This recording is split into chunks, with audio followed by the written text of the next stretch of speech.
ফেরাউন বেঁচে ছিল 950 বছর। কোন কোন কিতাবে লেখা আছে 950 বছর হায়াত পেয়েছিল, জানি না কত বছর পাইছিল। 950 বছরের ভেতরে একদিন তার সর্দি হয় নাই। ও যেন বলতে না পারে যে যদি আমার অসুখ বিসুখ হইতো তাও তো আমি আল্লাহ তোমারে ডাকতাম। মানে মুনাফিক, কাফের, বেঈমান, অহংকারী।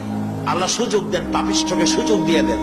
এই কথা যেন বলতে না পারে যে আল্লাহ আর যদি 6টা মাস সময় পাইতাম তাহলে আমি ভালো হয়ে যেতাম।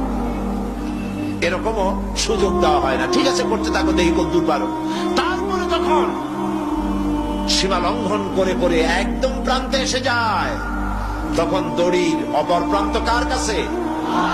কার কাছে?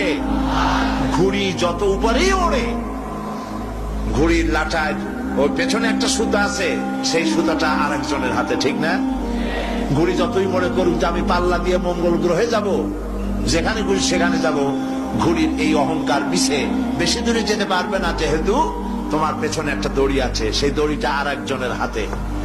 এই দড়িতে যখন টান দেওয়া হবে, কাছে ফিরে আসতে হবে, যেখান থেকে উৎপত্তি সেখানেই ফিরে আসতে হবে। ক্ষমতায় যে যখন থাকে তখন চতুর্দিকে অন্ধকার দেখে, মনে করে যে এ ক্ষমতা আর আমার হাত থেকে যাবে না, যা খুশি তাই করব। কিন্তু তোমাকে